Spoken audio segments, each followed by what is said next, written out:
Hi, I'm Cornell, your average guy who wanted to make an overly ambitious indie game, struggled for a few years, then burned out.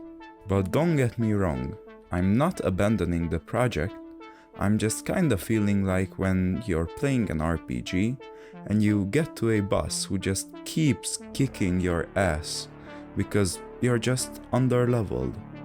And well, what do you do in this situation? Well, as any seasoned gamer would tell you, you go back and grind some common enemies. In game dev, I think everyone would agree that the equivalent of a level 1 slime would be a game jam. For those who don't know, a jam is an event where all participating devs have to make a game about a set theme in a set time. Joining a lot of these should be good enough training for me to eventually, hopefully, become competent enough to make some projects that are actually somewhat fun to play. Now that this convoluted intro is over, let's get into my first solo game jam. After thorough consideration, I joined the JamGam Game Jam. The gimmick of this one is that it has 2 themes instead of 1. Riveting. Also, the time limit is about a week. Even before the theme was revealed, I had some idea of what I wanted to make.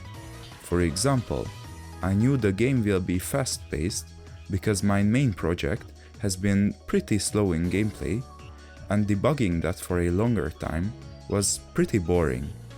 The second thing I was sure about is that I wanted to have some sort of random generation, since randomly generating content could save some precious time that I'm sure I'll need. And would you look at that? The themes just got revealed. Okay, they are road and cone. Cool! I don't know about you, but my mind immediately jumped to Mario Kart when thinking about a fast-paced game about roads. My initial concept turned out to be roguelike Super Mario Kart, where a track is a level and traffic cones that you knock over are the mystery boxes. And because making a 3D game that still uses sprites instead of models sounded kinda fun.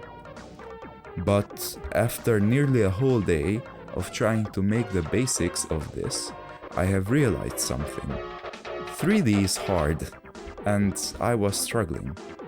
Because of this, I made the slightly panic-induced executive decision to switch to a 2D top-down style, more akin to the first GTA. After working along this really well-made tutorial, I wrapped up the day.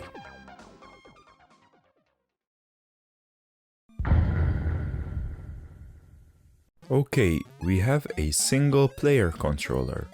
That's not a lot. After adding some SFX, I decided to start work on the infinitely generating road. I ended up on a train track-like approach, which this Tom and Jerry gif describes perfectly, so I'll spare you the yapping. After this, the only thing I made on day 1 is a little sprite for the car. This sprite has the amazing feature of it not being obvious which side of it is the front and which one is the back. In the following days, I added an infinitely repeating parallax background. The cool thing about it is that I didn't have to write a single line of code.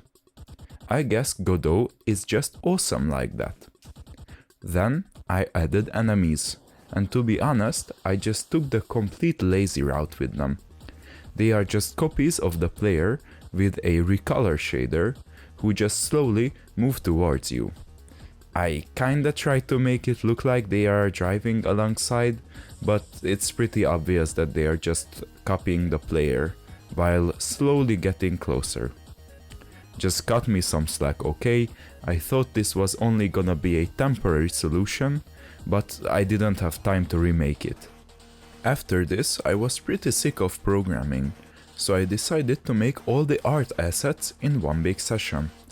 I had the idea of you going into a finish line to change levels. These level changes are mostly just visual, but they do change up your power-up. I'll get back to these later.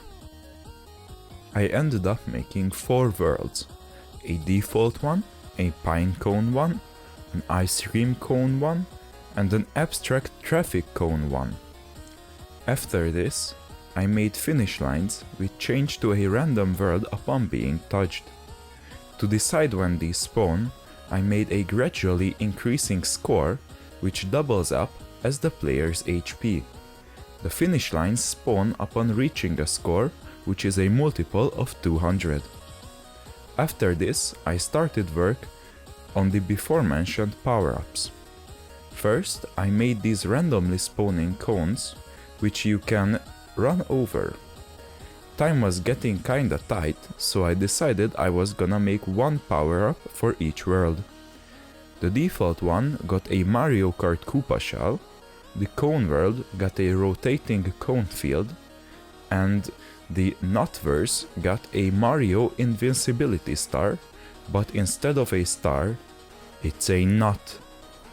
And for the Ice Cream Land, I didn't have time left, so I just made you get a random item. You may ask me, Cornell, this took you a week? What took so long? Yeah, so music creation is an evil thing. I spent a whole day creating a quote-unquote song that was more noise than music.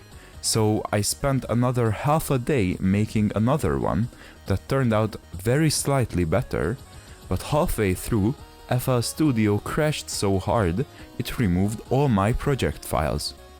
Thanks to some bizarre miracle though, the half-baked snippet I exported to send to one of my friends actually looped perfectly, so at least I could use that.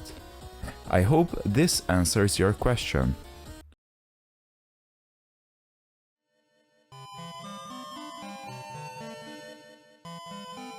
In the end, this game is absolutely vile. The music is annoying, the parallax layer doesn't load in half the time, the power-ups are barely usable, and there are no menus. But it's okay. During this jam, I learned so much, and more importantly, I had a lot of fun. And that's how you should make a terrible game. By learning and having fun. So just go out there, make a terrible game, draw some terrible art, write a terrible song. It may be fun. But most importantly, subscribe so you can see me make more bad games and hopefully improve while doing it. Goodbye!